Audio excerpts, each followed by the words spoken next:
This is a test of the Boundary Park alert system.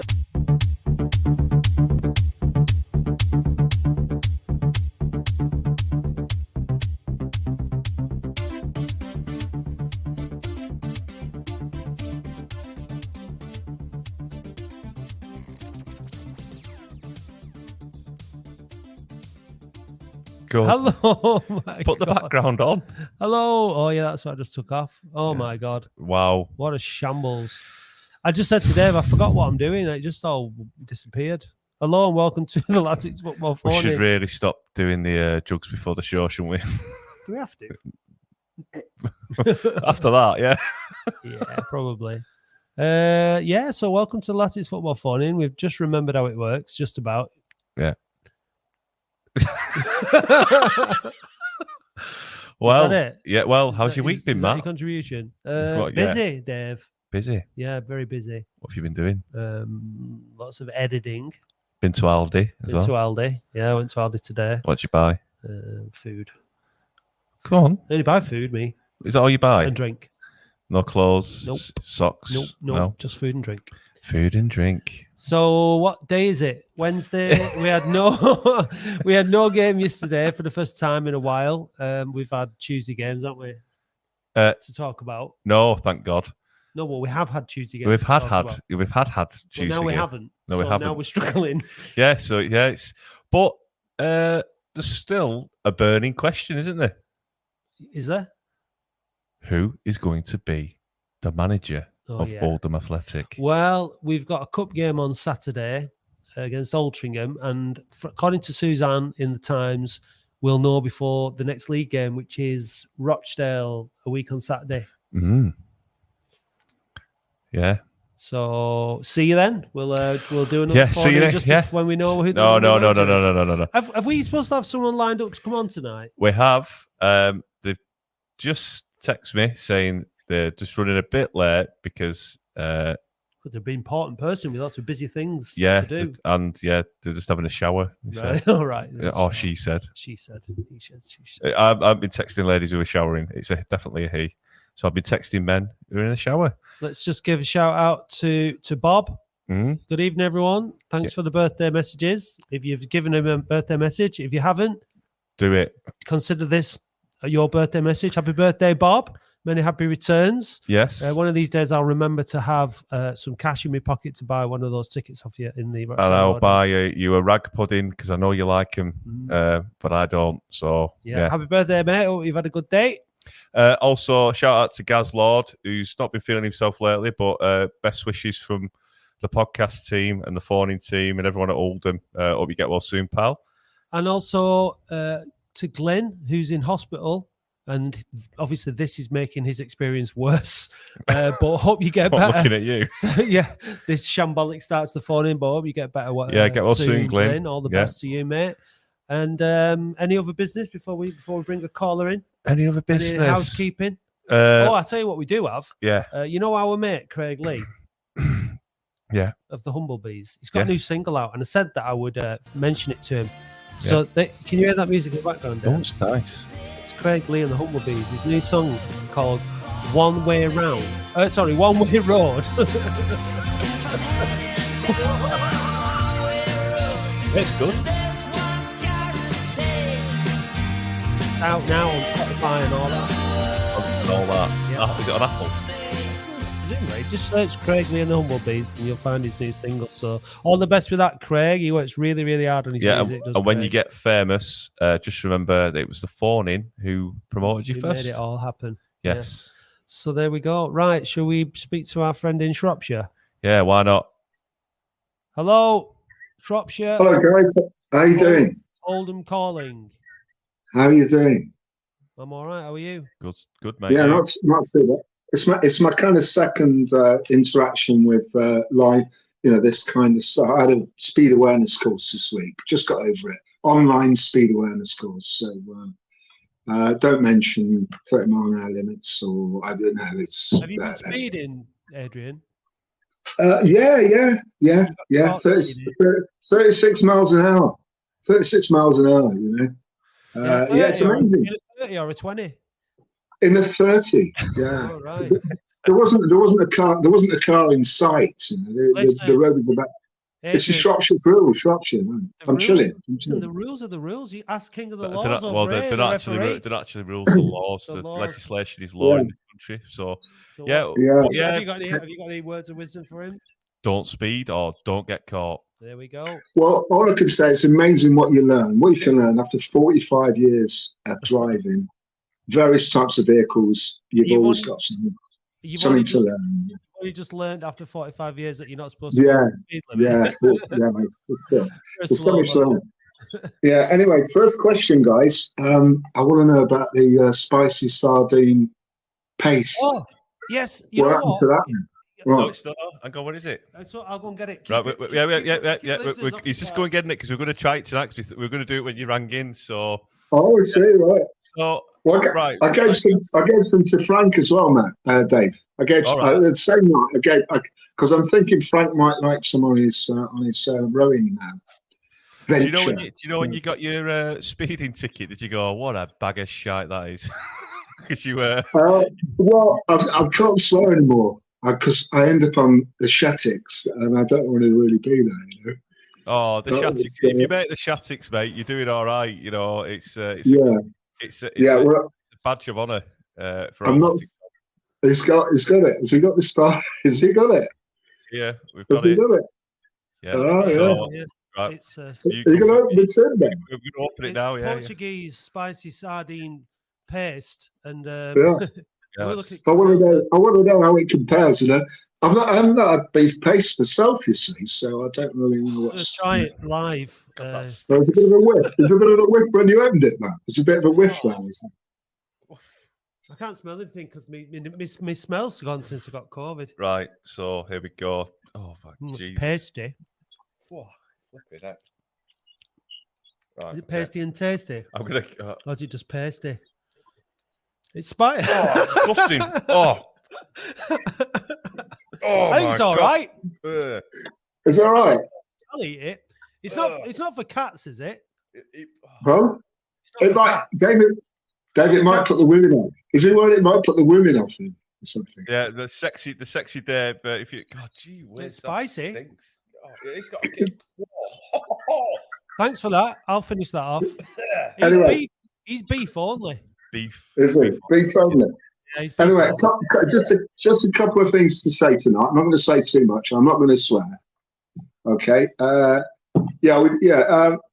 It's about the team. I mean, it's all well documented about what's going on with the team. I mean, I listened to the podcast, and you know, it's everything's been said that needs to be said, and I'm just hoping that something's done about it. But it appears that nothing really is being done about it. And you might ask me, would you stick with the manager and stuff? I'd probably say I would stick with him, but we desperately need some injection into the team, don't we? Really? You know, in the midfield and the right back, etc. We all know that, so I'm just hoping that that might happen. But a couple of things I'd like to speak about tonight is that I think there's not much communication from the football club at the moment. Would you agree on that? With the ticketing's quite sort of odd at the moment, isn't it? I mean, I managed to get a Rochdale ticket. I probably shouldn't have got one because I'm not a season ticket holder, but I managed to get one. And I've been waiting for about 10 days for it to come through the post, and I've tried to ring them up and stuff, and they say it's all happening. And then the Oldham game on Saturday, I mean, they released the tickets this morning, and it all seems to have gone a bit quiet. And I think the fans deserve a bit more, you know, about what's going on. What do you think on that one, guys? Yeah, it seems a little bit strange that some of the ticketing didn't go for season ticket orders first. That usually happens. I was amazed at how quickly the Rochdale tickets sold out. That was fantastic. That was, waiting for certain fans. The Altrincham thing was weird. It seemed to me that it was something to do with Altrincham rather than Latics. But yeah, communication is important. I mean, I don't know. Do you think they've got other priorities trying to get the managerial appointment in? They've been under a bit of pressure. Oh yeah, but it wouldn't. You know, every time you look on, you look on the Oldham website. I look up, I keep an eye on what's going on. Every time you look, there's just something about the, the community trust, the youth team. So that's all fine, but there doesn't seem to be any. I don't know. It just seems to be a bit sort of, not disconcerting, but a bit sort of, don't we deserve to, just have a little update now and again as to what's going on? And I don't think you get that. And also, I mean, I don't know it's all the game. I don't know it's all the games at all. I listen to as many as I can. And there's a right disconnect. So I listen to the commentary, on the. I mean, we never get anything on the BBC, not really, unless we're playing in some obscure county like bloody Norfolk. You never get anything down here. You never get anything on BBC Radio in Manchester. But so I'm not forced, but I listen to the club commentary, and it's so far removed. What's actually going on, and then you go on the fans forum and stuff, and it's so far removed from how actually the game played out, really, and it's a bit I don't get that. I really don't get that, because it just seems to sort of put a kind of gloss on it that isn't really there at the moment. Well, everyone watches the games differently, don't they? I suppose everyone's got different perspectives. We have that on the podcast where people see things differently, don't we? All the time. So it's difficult. It's difficult. But who do you think has been a standout player for you? Without. I mean, it's strangely enough, I've been listening. I mean, Shelton always gets really slagged off, and I feel a bit sorry for them because I do. When I've seen them, and up front, Gino, up front, no, I'm giving you some hints and tips here. Who's the big standout player? There he is. Well, I mean, you stand up players. I mean, I say I don't know many matches, but I went to the Kidderminster game, and Green was fantastic. But then I listened to the reports on the game, and everybody says it's rubbish. So it's very fickle stuff going on. Any particular striker? Kitchen and the centre back. Senior moment, the centre back, not and striker scored 3 goals in the last 4 games. 4 in the last 5. Alex Reid. You recognise him? Well, I've got to say it. Is he coming on? Oh, he's here. I'm in. Is it? Boom, boom, boom. How are we? Good evening, Alex. Welcome to we were trying, Alex. We really was, but thank you for joining us. You was running out of hints. Mate, I know, yeah. It's. I was going to say who missed that sitter on Saturday, but it's going to be. I'm only joking. I'm only kidding. You got to forgive me. Anything that's on my right foot, you just got to forget about it. I'm just a hit and a hope. I'm only joking, mate. We always forgive you. Yeah. Well, people have to forgive you, Dave, for this shambles every week, don't they? So, But thanks for joining us, mate. Have you got any questions for Alex, Adrian? Yeah, I'll have to ask him how his experience was is at Oldham Athletic compared to when he was at Solihull. It's different, really, when you think about it, because you've got to think Solihull for me was like I was back home at my mum's, and I love my mum to bits, but I've not been at hers since I was probably about 19. So even spending like 3 days there, I was like, I'm ready to go home. So I was travelling back and forth from Manchester a lot. And then Oldham popped up with interest, and it was, I snapped their hand off, really, because I was thinking, right, well, I'll be back in Manchester for one. Number two, the fan base is massive. I didn't realise probably how big or crazy the fan base is, but I've grown to love the fans, really. And you've got Solihull. I liked them, but it's a tiny fan base, and it's completely different. Yeah, definitely. Yeah. Hey, listen, Adrian, obviously we've got a few people to get through. Good to talk to you, mate. Listen. Who's taking the pace then? I'm taking definitely the 7 pace though, yeah, mate. it's disgusting. But thank you. You just keep an eye on your speedometer, you young man. Just be living in the fast lane. That's all I can think of to say. Goodbye, mate. See you soon. Alex Reid on my mind, and he's Oldham's 25. There we is. go. Let's have Tom a message. Yeah, it's good to have you on. Thanks for coming on, Alex. I know Dave's been mithering you because that's what he does. So he just mithers everybody until they either block him or submit. It's one or the other, isn't it? Yeah, well, my wife ended up marrying me because I just get some mithering her. So, mate, I'll never give. Great tactic. Never give up, mate. And it's. I hope you haven't found me annoying or anything like that. But obviously, the fans want you on, mate, and we do it for the fans. And this is why we hounded you, and I was outside your house waiting for you. Literally, I'm looking out my window. I'm seeing signs held up. Everything I can see from my window some days. Yeah, man, absolutely. Yeah, good stuff. Stuff. You've got a real rapport with the fans at Latics, haven't you, Alex? What's What's that feel? What's it like at a club when that happens? It's a positive, isn't it? Do you know what I mean? I cannot say a bad word about the fans. Good, whether you want to cheer me or whether you want to boo me. Passionate fans at the end of the day is what you're after, and I take it in good spirits. You know what I mean? Whether I'm going on Twitter and reading comments saying how bad I am, or I'm going on Twitter and reading comments saying how brilliant I am. I love all stuff like that, and I think it's important sometimes to remember that I don't see myself as a Premier League player. I'm no different to you, to the fans. So I like to have a relationship with the fans, if that makes sense, because it's only a few years ago I'm playing Sunday League football, so it's like I don't sort of think I play for Oldham or anyone. I'd like to think no matter how high I end up playing, I'd always be like that. Well, that's really nice to hear, because in the modern day there is quite a divide, isn't there, with, as you said, the Premier League and the Championship sort of players, and as you seem very well grounded. You have the banter, you have the crack.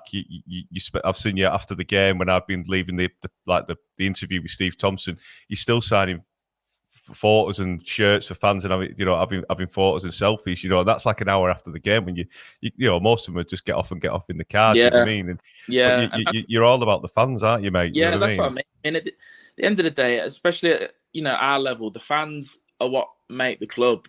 Whether it's they pay the money, they come, and they're going to have an opinion. And the thing with football fans, I'm the same with Villa. I'm a big Villa fan, and we're extremists. You know what I mean? Things are either really good or things are either really bad. So it's like I never take any of it personally. I know I look at it. That's me. I'm like that when I go to Villa. I'm the exact same. So I always try and just sort of stay connected and just take it for what it is. When did you sign for us, Alex? It's coming up. It's coming up about a year. I think I signed back end of November/December. So it was when Unsworth was the manager. Yeah. And so think how things changed in that sort of time since you've been at the club. He was new, the owners were new. Things must have been still a little bit kind of like up in the air. Have things settled down? And what's your experience of it been like at Athletic? Well, I first heard the interest, and I was at Solihull, and I don't know if you remember a player called Callum Whelan. He was at Oldham, and he sort of said, I don't know, bro. Like when I was there, like there was all this money problems, and they had this and they had that. He says, but to be fair, I have heard the new owners have got things going now and turned it around. And then, obviously, for me, I had Kitch there, I had Hogues there, and I had John Rooney at the time there. And they sort of all, they're people that I've played with over the last few years against or with. And they sort of said, look, at the end of the day, I know what you're going to hear about Oldham, and they've had problems and this and that. But trust me, the new owners have come in and it is turning around. They're trying to do things properly. We've got a chef, we've got this, trainings, everything we need's there. And them sort of three, speaking to them, that sort of reassured me. And I thought, you know what? It's like, I know it's cliche to say, but it's like a sleeping giant. And they've got a big fan base, big stadium, and owners that want to sort of move in the right direction. So it was a no-brainer.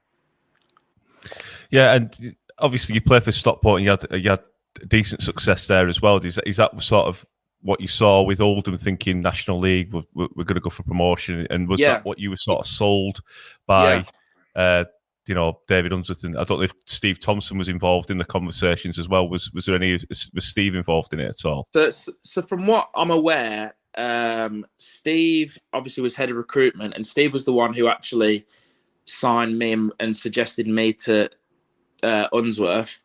And then obviously Uns had like a look and seen, and then said, yeah, right, I'm interested. And then that was the sort of green light on it. But it was, looking at the two, Stockport, Oldham, there's so many similarities in terms of, like I said, fan base, stadium, right direction. So it was, and a lot of the players that I've been with at Stockport and had success were at Oldham now. So it was like, you've got the right people behind the, in the changing rooms as well. Like.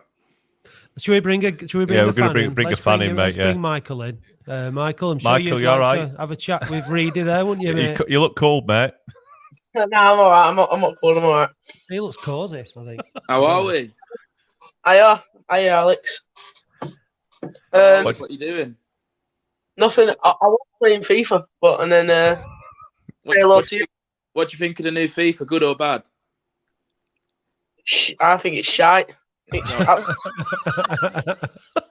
Need Oldham on there. They need to get a National League on there. Just spice it up a little bit. You know what I mean? No. We need to get back in the EFL, mate. EFL, that's what we need. True. In time for the next one coming out. Yeah. Well, have you got any questions for Alex? Yeah. How do you think it's going under Stevie compared to David Unsworth? I mean, so far so good. Really, we've had we've had 3 games. No, we've had 6 games. Sorry, 3 wins, 3 draws, and it's different. You know, Steve's completely different to how Unsworth was in terms of training's different. The way his tactics will be completely different. The way he speaks to us will be completely different. So far it's worked out. Obviously, we've got 3 massive games. We've got the FA Cup. Rochdale's obviously huge, and I used to play for Fylde, so I want to beat them. So we'll just see. I think these next 3 games will be huge, and I don't know what they're going to do in terms of the club bringing in a new manager or Steve getting the job. I'm as in the dark as all of you guys are, but we can just take it game for game, can't we? In the changing room and amongst the lads, is there a desire for things to stay as they are with Tomo and Redders? Does it feel right?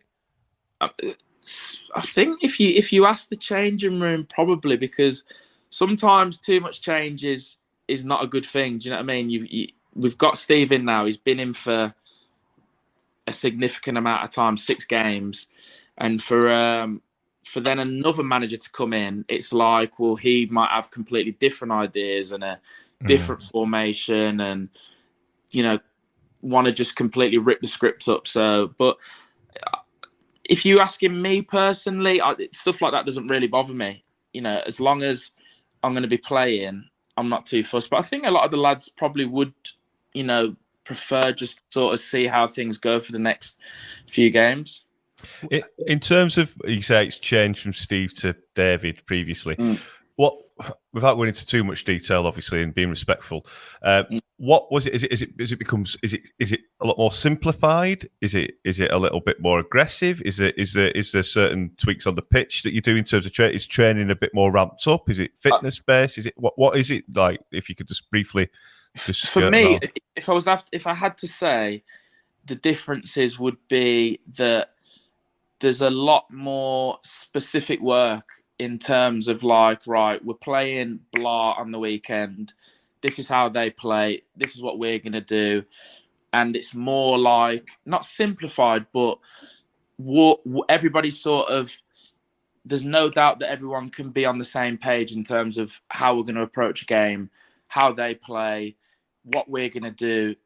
Do you know what I mean? If that makes sense. Yeah, so you're adapting to your specific opponent's strengths and weaknesses of that game sort of thing.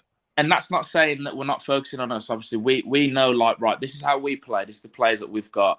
But I think there's a lot more work on the actual opposition who we've got to play on the weekend. And, it's not a dig at Unsworth or whatever. No. But a lot of the times under him, it was sort of more, we're just good enough. We don't even care about the opposition. Where sometimes that can come to bite you. Do you know what I mean? Because if it's not going well, it's like, well, how did these play? What we have to sort of care about the opposition, if that makes sense.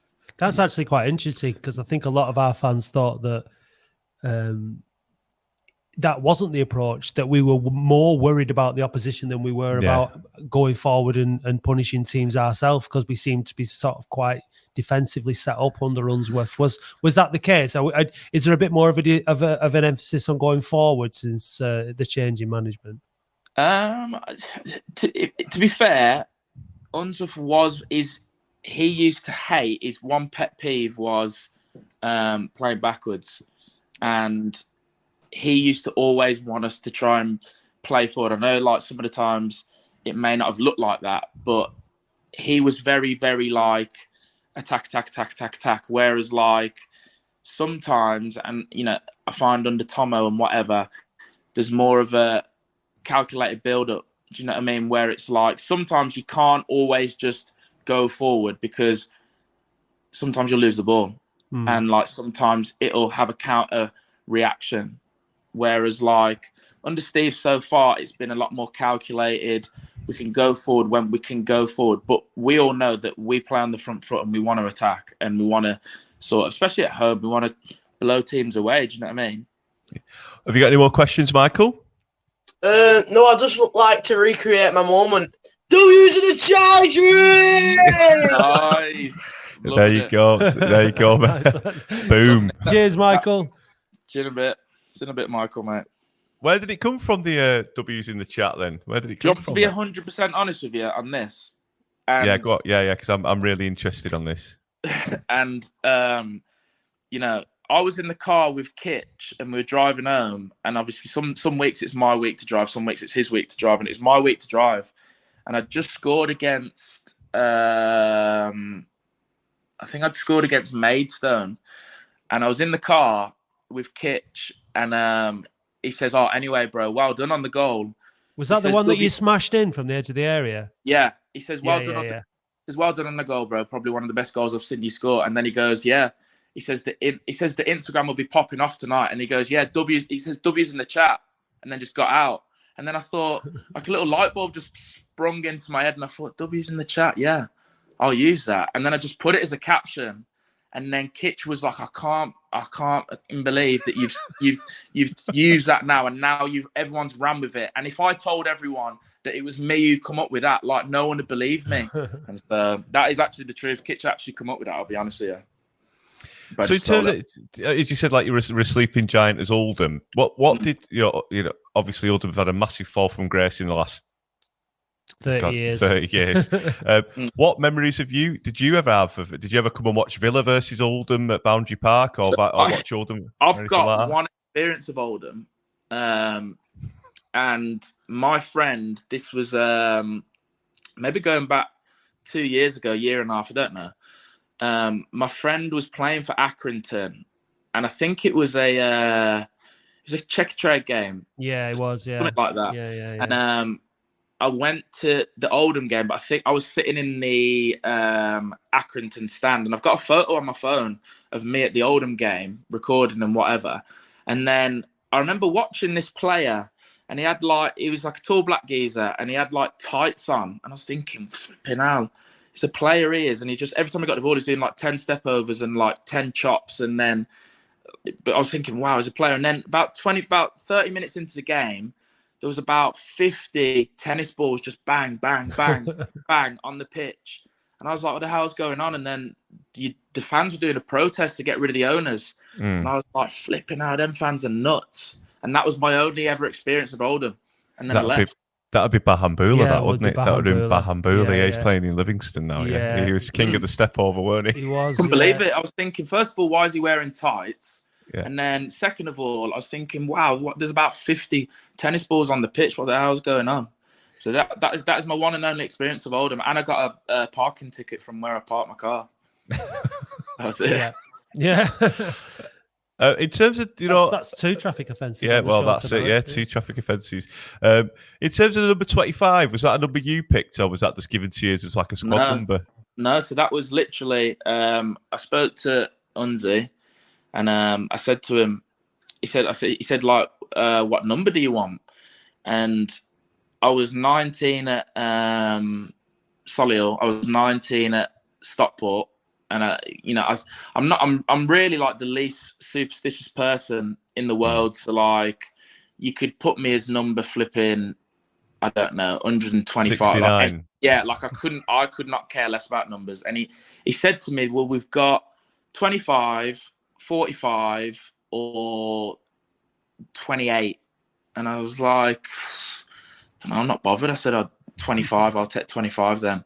And then it wasn't until the song got created, I think I was on the bench at Chesterfield and I was warming up, and then I heard something and I was like, are they singing my name there? Was that me in the song, or was that just like is that just like a catchy song? But yeah, the 25 was literally just random, nothing to do with me at all.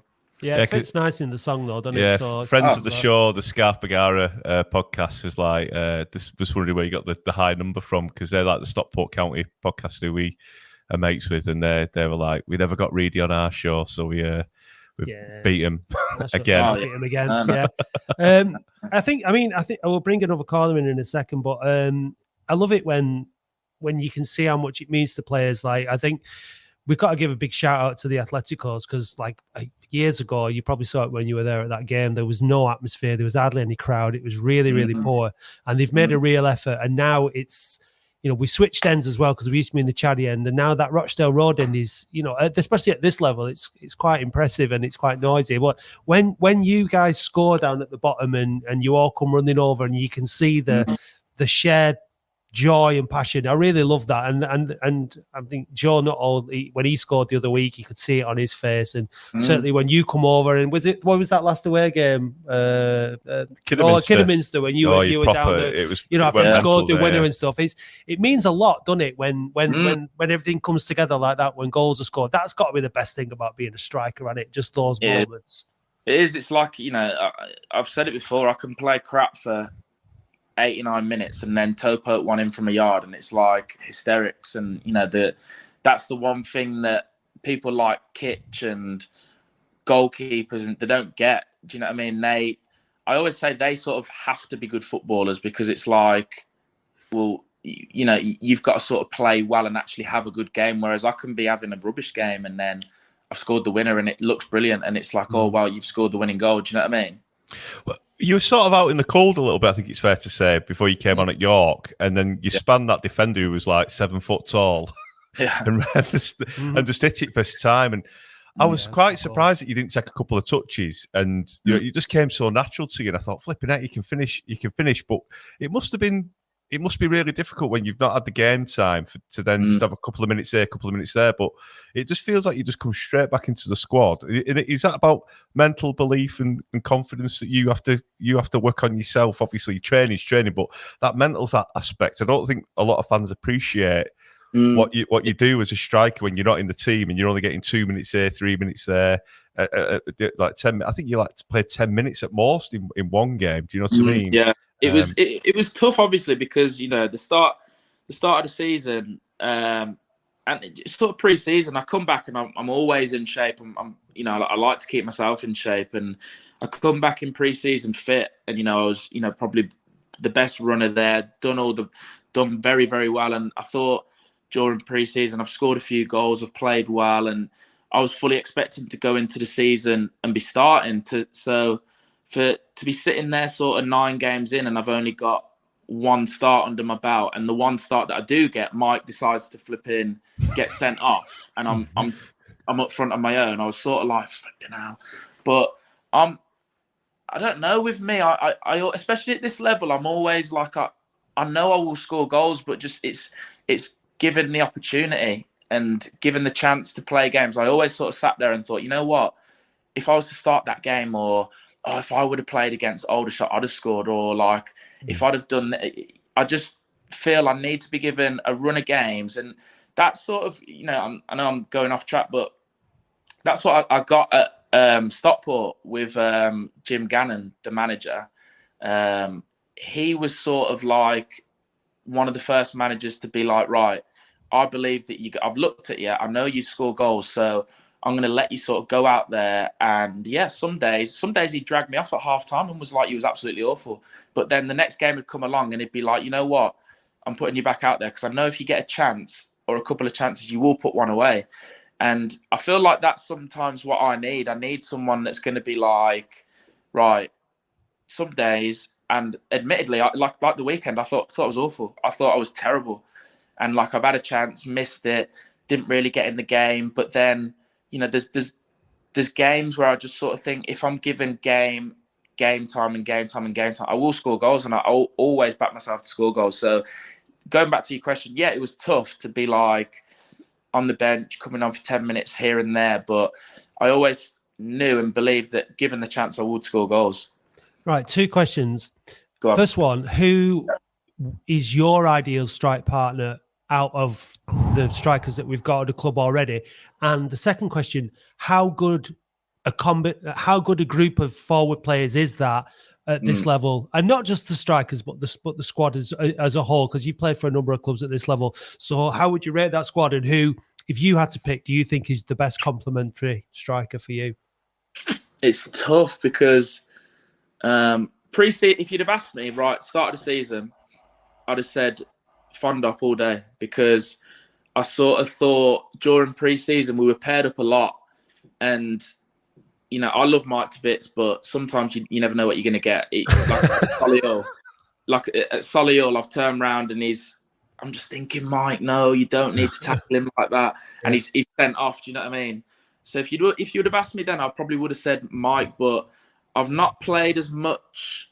Me and Joe Nuttall, we had like a running joke last year that like I used to look at him in the changing room and be like, is this the week that he's going to do it then, or what? Like, I mean, you're actually going to play together. It's like it's weird with me and Joe. Like, I feel like we never really get to play together that much.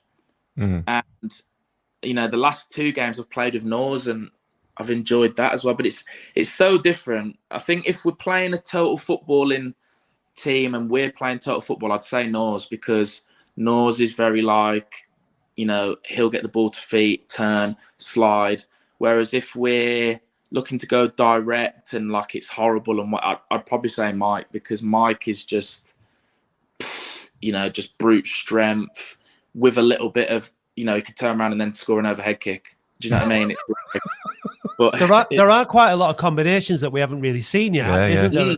Because there are so many, 5 strikers. Like we haven't seen the combinations yet. So I thought Wilston was a tough game to go to, but you and Kurt linked up pretty well for your goal. And again, I think there was another chance that you had in the before that you could have put away as well, couldn't you? But I like that combination; it was quite good. So what's this? What's this squad of players like then, as in terms of quality from compared to where you've been before? And obviously some of them you've been with before, but I think in terms of strike forces, it's heavily strong, because even if you looked at when I was at Stockport, it wasn't sort of this many options that we could have. We could have me and Mike and Kurt, and I could go on and on. Do you know what I mean?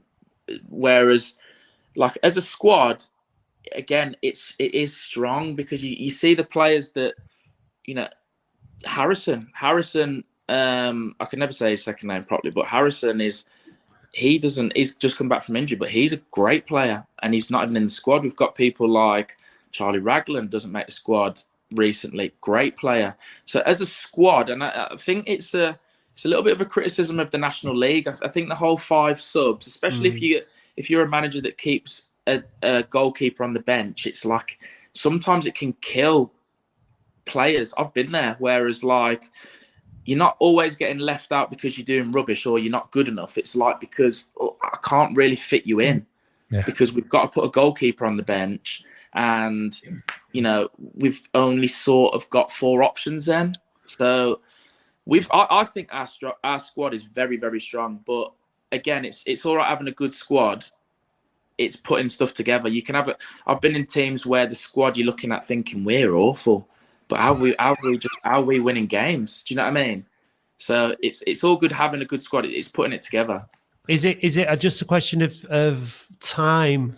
Do you think now, in terms of all getting to know each other's games and stuff? Because we're obviously all dying for it to click and see us go on a good run up the table. What do you think it is? Can you put your finger on why it's been? I know obviously the last 6 games have been much better, but it's obviously not been the best start to the season, has it? No, I mean, we had 10 games, didn't we? Where we had 1 win in 10, and it doesn't take a rocket scientist to say that's not good enough at any level, is it? Whether I was playing Sunday League or Premier League, and 1 win in 9 is no good. So obviously the manager was let go and whatever, and we've had obviously 3 wins, 3 draws. But I think if you look deeply into it, it's like I said to Kitch in the car, I can't believe it, man, because the last 3 games have been like polar opposite. Like we've gone 1-0 up and sort of not been able to hold on and sort of win ugly. I think if we can get that about us, and it's like,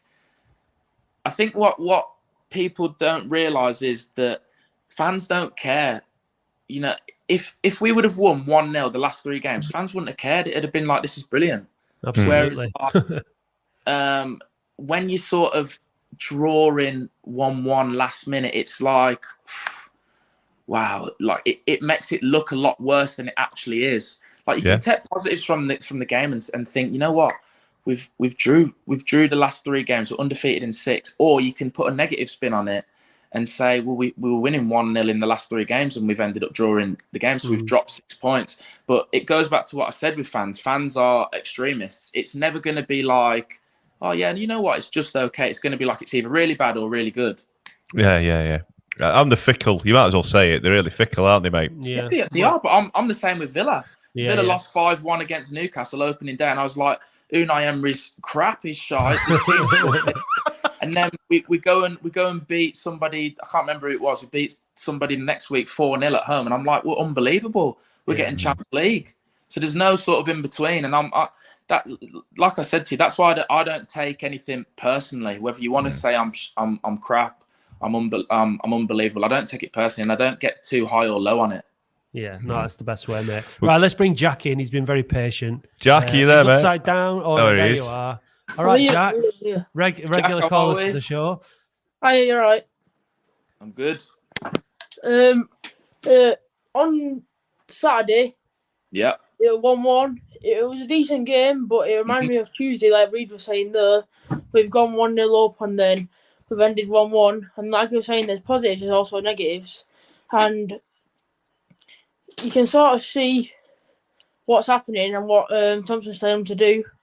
So altogether, I feel like he's like sort of like a master plan. It's all coming together, but it's going to need time. Have you got a specific question for Alex? Have you got anything you want to ask him, mate? You know, if let's say you've been played through 1-on-1, what's the first thought that goes in your mind? Honestly, first thought in my mind, it's a tough one because like sometimes I'm not even thinking. It's like the ball will go through, and I'll just react to it. And I've been 1-on-1 with keepers so often in my life. It's like it's just an instinct. Whereas like say Saturday, for example, I'm just thinking, right, it's on my right foot. I'm terrible on my right foot, really. Just hit the target. Whereas, like, there's been other times where I scored against Maidenhead last year and it sort of bounced on my right foot and I've just smacked it and it's gone in on the volley. And I'm thinking, how the hell have I done that? I hadn't even thought about it.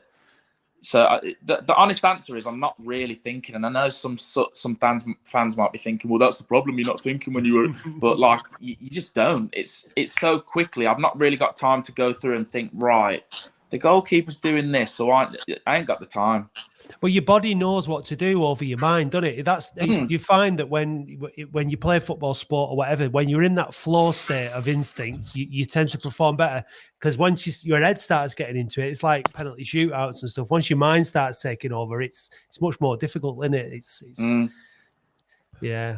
But that's the thing with a 1-on-1, isn't it? So sometimes you have time, don't you, to think about it. Yeah, and sometimes you got time, and like I said to Nors on the weekend, I said, did I have more time than I thought? And he was like, not really. He says, but it's one of those, if you hit the target there, it probably goes in. Yeah. So it's like you don't really know.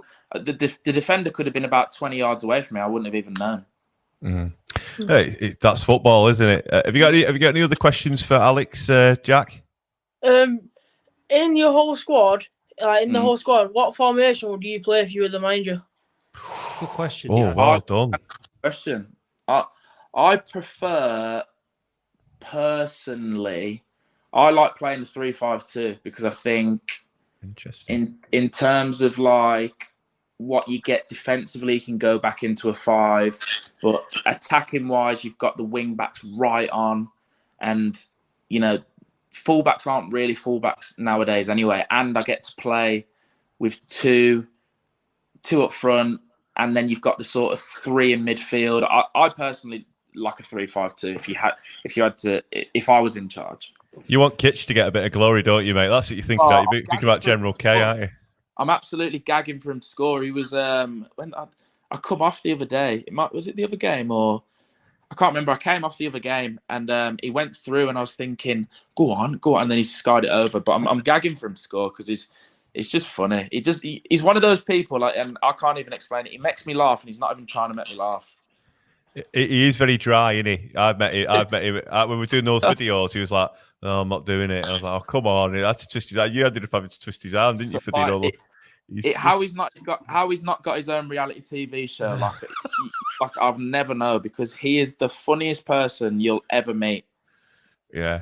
Well, speaking of those, you do have your little TikTok match day vlogs and that. They're good, aren't they? Have you seen them, Jack? Yeah, follow him. Yeah. Yeah. Well, I followed him and he didn't know who I was, so we had to put that right. So just be warned. I did like that video. To be fair, yeah, that was good. It was done by. Have you seen the Shatix account on Twitter as well? The Shatix. My mom, obviously, mom's being moms. My mom follows everything and whatever, and she always sends me like you sent me the video, and then she sent it me like 10 minutes later. And I was like, oh, no, I've seen it, Mum. But she was like, oh, I wonder who this Shatix account is, because he's doing this, that, and the other. And I'm like, oh, Mum, honestly, like, I don't know. Like, and she's always like sending me like, this person said this, and like, that person said this about you. And I'm like, Mum, like, again, I don't really care.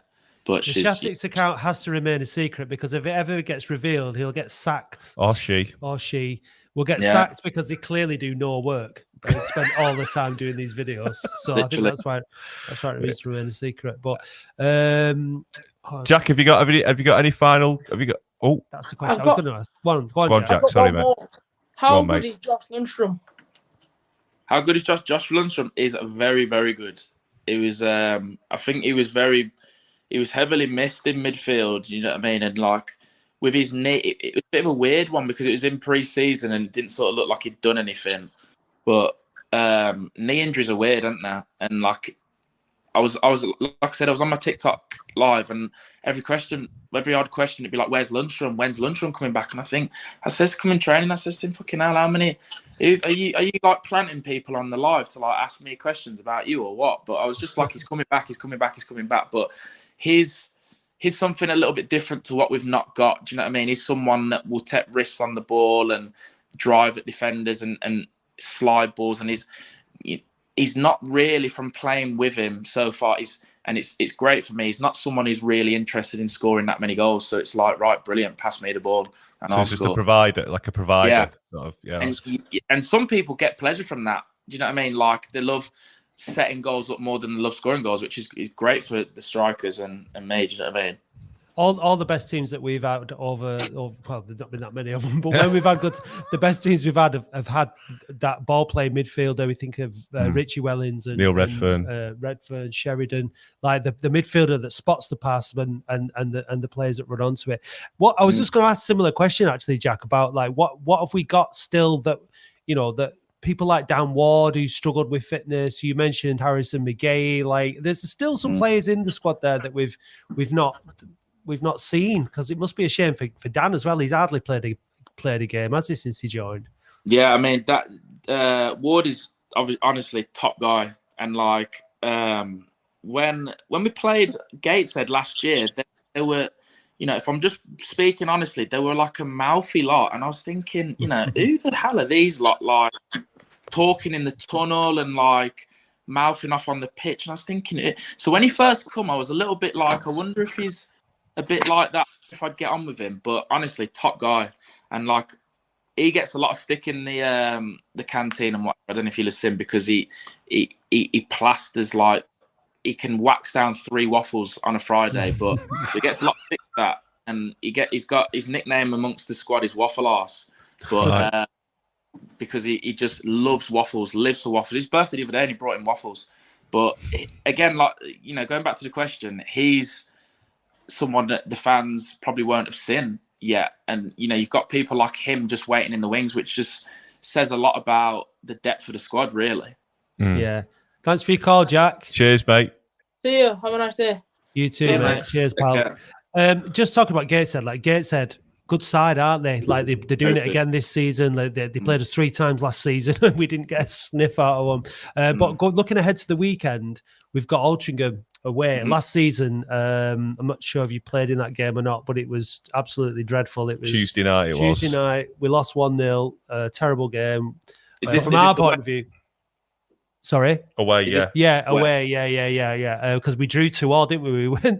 They went down to 10 men and then equalised, didn't they? With Well, it was at home, that. the home game. Yeah. That's what I mean, at home. So we didn't beat them last season, and then they've won 5 straight games on the bounce. So what I know, we're unbeaten in 6. So I'm guessing you're feeling like, and it's obviously going to be tough going away from home, but you're going to go feeling like confident going toe to toe with them. Yeah, 100%. I've got personally, I've got a good record against Altrincham, and it's weird because I know a few lads that played there or used to play there, and they were like, "How weird's this, bro?" I was like, "What?" There was like, when we played you in that 2-2 game, it's like our whole team talk was like, "Do not let that little shy Alex Reid score because we're not being the butt of his joke on his fucking Instagram." And I was like, "Really?" And I had like words with one of their players. I won't repeat what I was saying to him because my mom's probably listening. But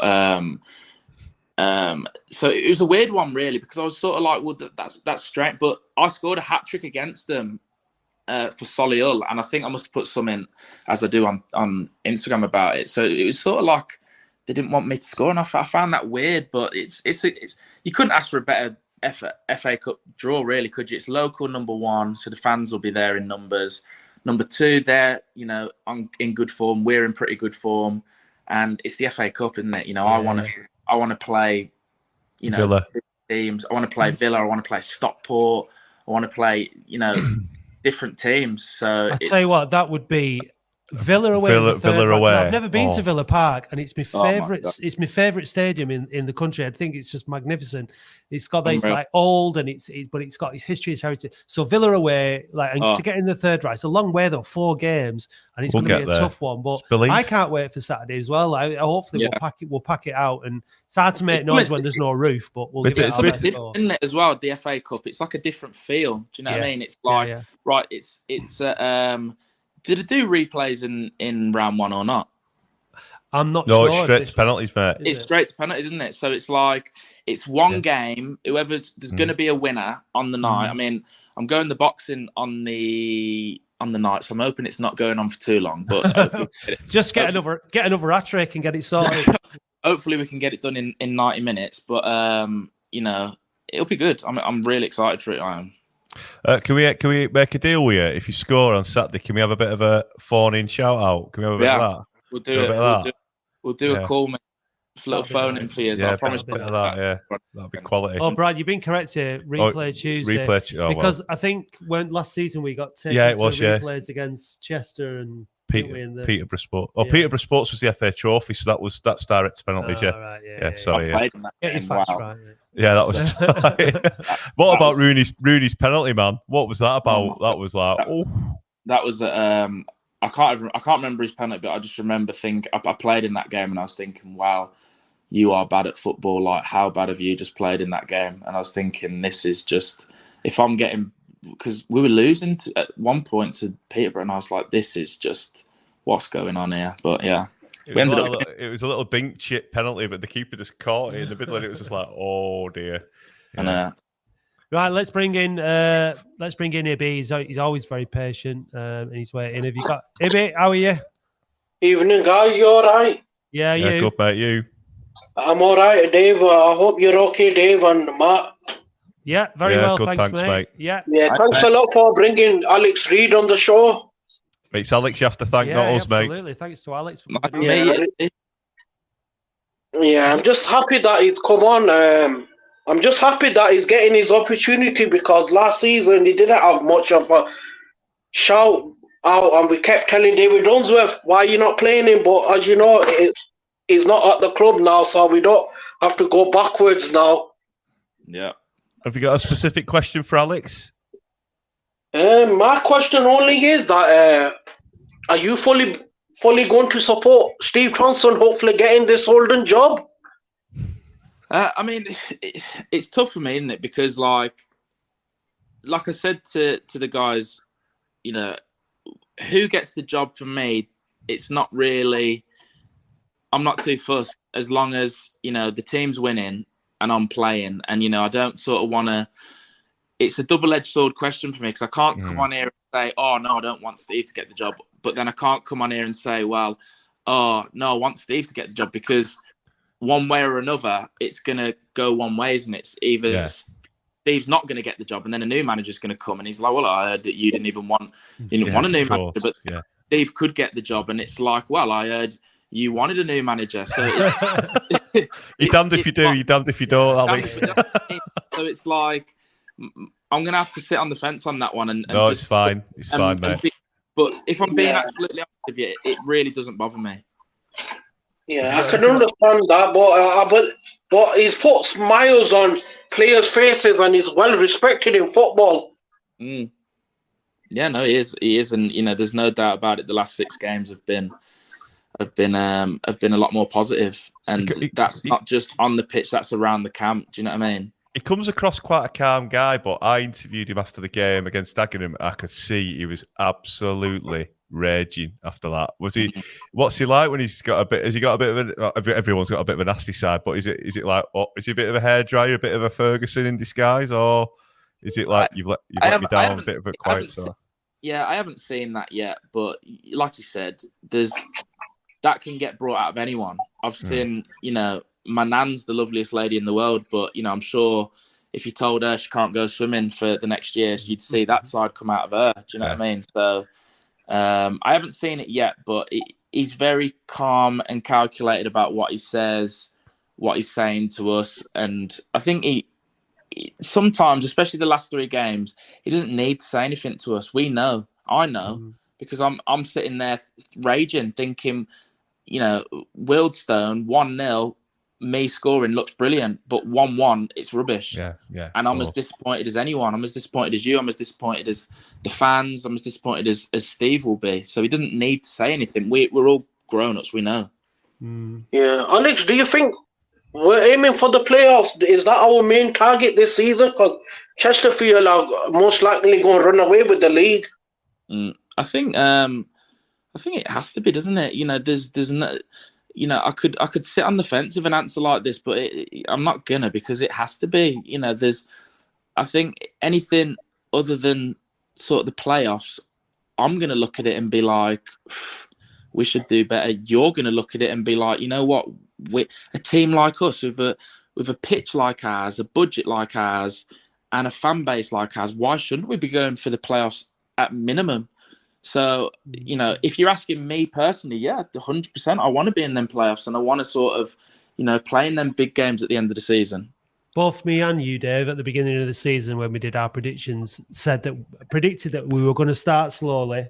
And improve as the season goes on, and I think that's just because of the amount of players that have come in, and obviously now we've had with the managerial situation and stuff like that, and I think there's plenty in this squad, and I think that is going to be the case. I think all right, the last few games we struggled a little bit, but we've still got points, though, haven't we? Yeah, exactly. I think a few weeks before we would have succumbed to probably a defeat, or I don't think the mentality was right, in my personal opinion, and I'm not asking you to answer that question. I don't think the mentality was there to see out a game. I think there was a little bit of negativity creeping in, a bit of worry, and just maybe trying a bit too hard. I don't know, but what do I know?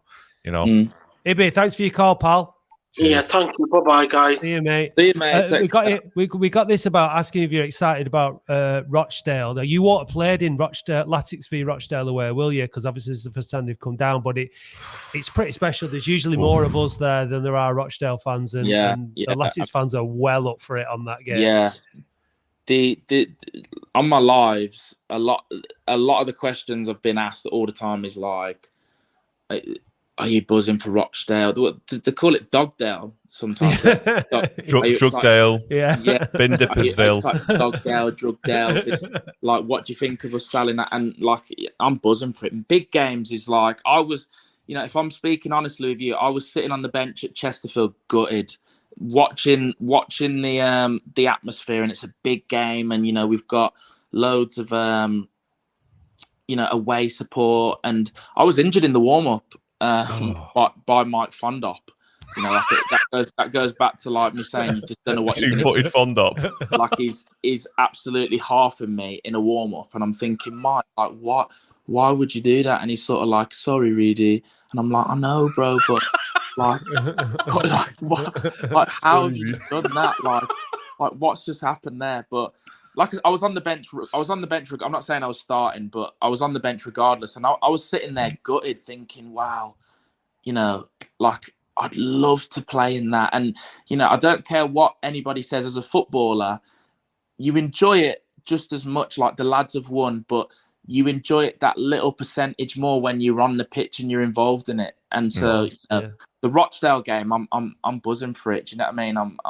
I'm well up for it, and it'll be a huge game for us, huge game for them, huge game for both little towns. Read it. I've got 4 questions for you, and they're about your squad, and they're only a bit of fun. Who is the most unfashionable player in the squad?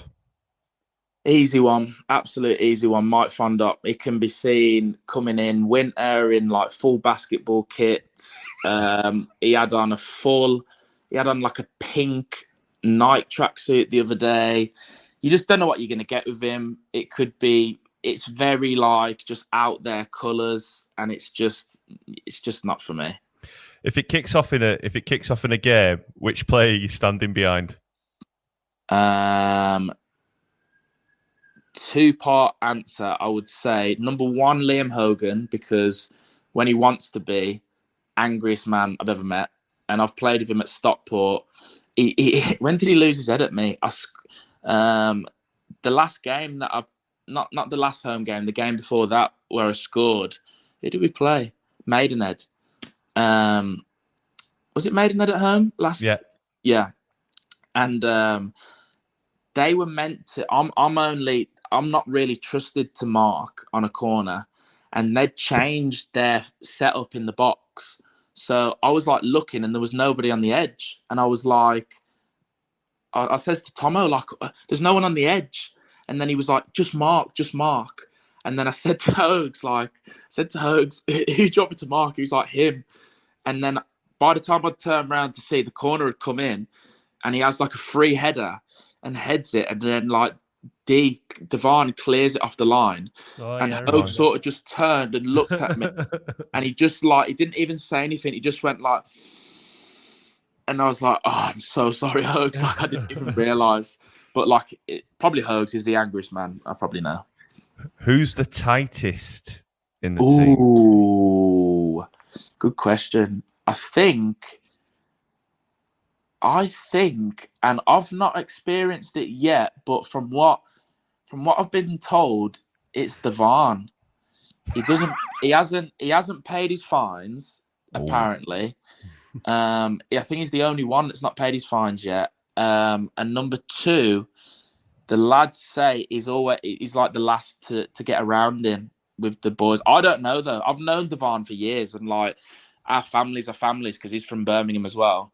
So I've not experienced it. So I don't sort of want to come on here and shit on him. Too late. Yeah, mate. but we all now think he's the tightest. And finally, interpret this in it whichever way you want. Who's the longest in the shower? Oh, wow. If we take myself out of the equation, because that just wouldn't be fair for me to hurt myself, I would say I hate to give him two sort of answers, but probably Fondop. He's like, I can't even repeat what he's told me, but yeah, Fondop. Text Edges. What guy? Very clean man. Well, it's that fashion sense that he's got. That's what I mean. So, he likes to keep himself clean. So that's it. That Redox is it takes a while to clean stuff. Mr. Mike Fondop. What a character. Right, let's quickly bring in Graham. He's been waiting very, very patiently before we make our big announcement. Yeah. The second big announcement. Big announcement. After Mr. Reed nice. Joining us. Hello, Graham. Hi, guys. Graham is north of the border. Yep. Is it snowing up there yet, mate?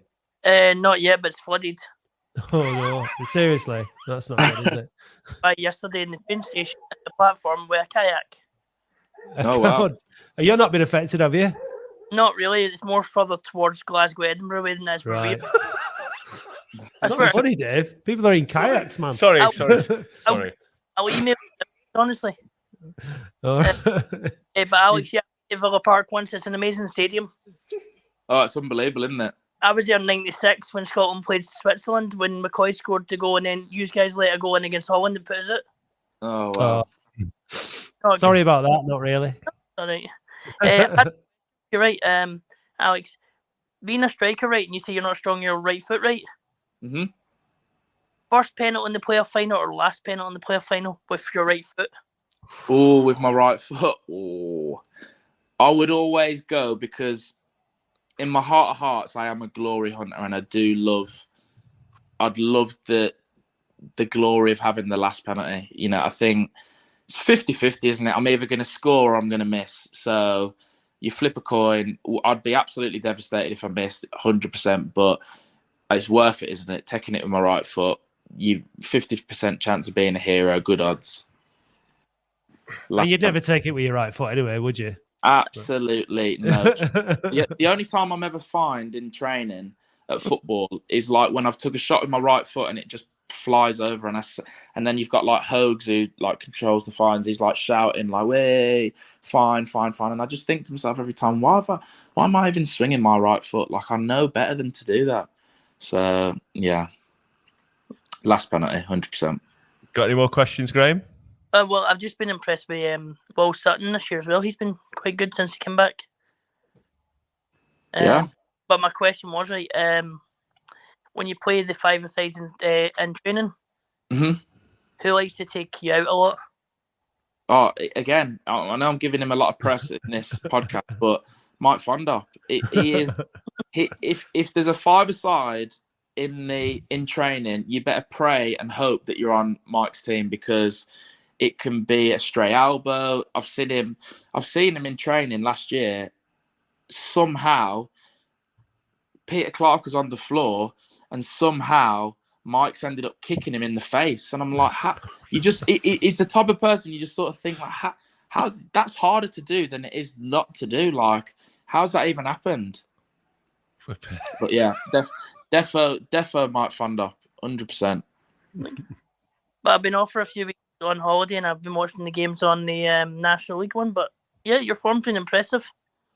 Yeah, no, I've been doing okay so far. It's I'm at the end of the day, when it comes down to it, I'm judged on my goals, and I'm going to be judged on how many goals I've scored and the games that I've played in. So far, I'm doing okay, but still a long way to go. He's just told us he's due a hat-trick at Altrincham on Saturday. Graham, and then 4 against Rochdale. News. Here, as long as we win. Yeah, absolutely. That's it, mate. Absolutely. Thanks, Graham. Cheers, mate. We're going to have to move on now because we're getting towards... We've kept Alex long enough. Mate, Alex, just stick around. We've just got this big announcement to make. Stick around, mate. Now, you didn't come last year to the Boundary Park Alert Systems Loud, and Beefy. Mike was there because he scored the goal this season. You were in the contention. Yeah. Your goal against Maidstone. I did pick you match-yours, Mike. I'll be honest, I did vote for myself twice. Yeah. So. good lad. Fair enough. You couldn't get it over the line. But we had a great do, and we're looking forward to the playoff winning party later on in the season. But before that, yeah.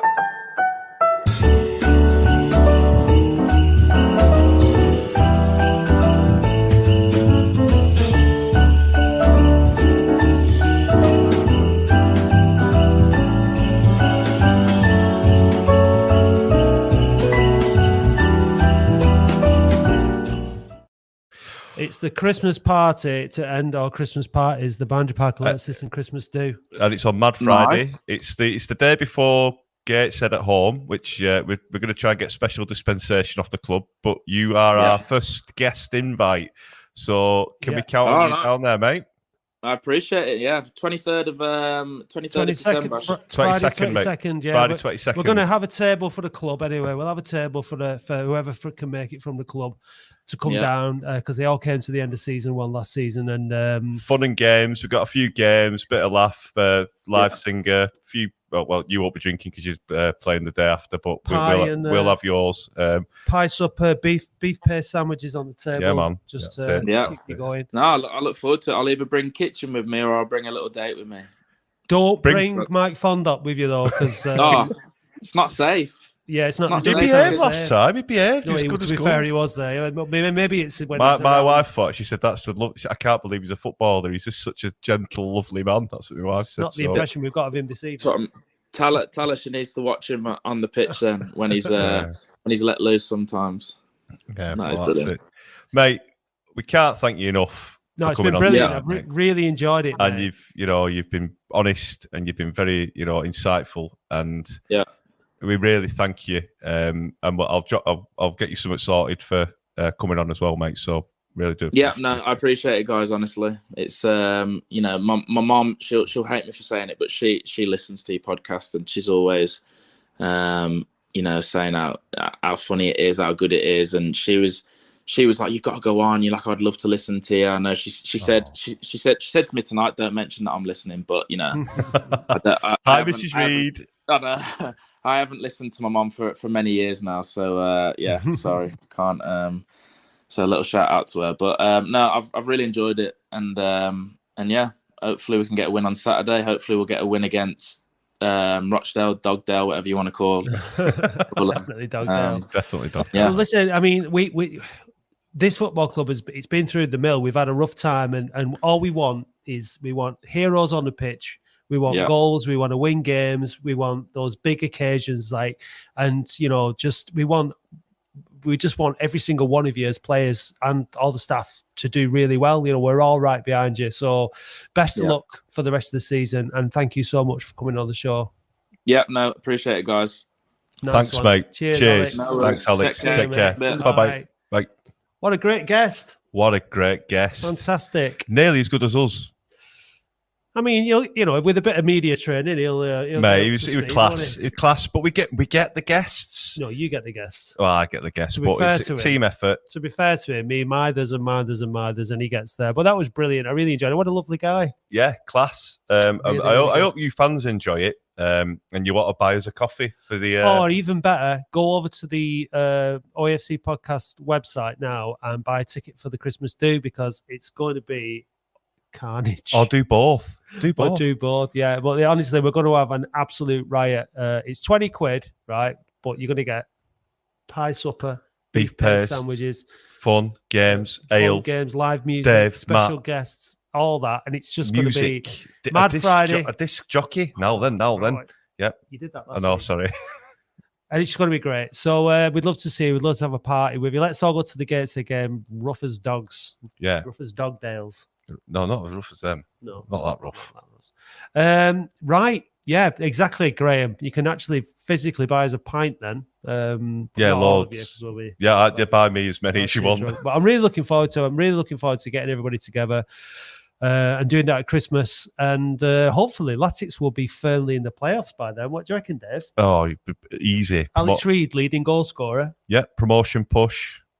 Award-winning podcast by that time as well. A multi-award-winning podcast by that time as well. So yeah, so it's all good, guys. It's like we said on the podcast. It's half full. The glass is definitely half full. Yeah. At the minute, but let's.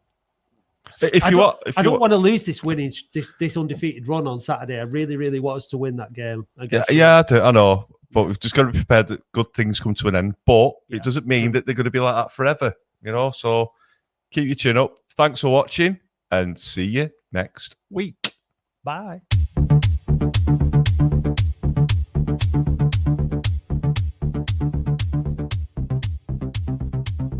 Thank you for listening to the Boundary Park Alert System, a QPod production hosted and produced weekly by Matt Dean, Andy Halliwell and Dave Bradley. QPod is Oldham's only dedicated podcast production company, and if you'd like to learn more about how podcasting can help take your brand to the next level, visit kupod.co.uk.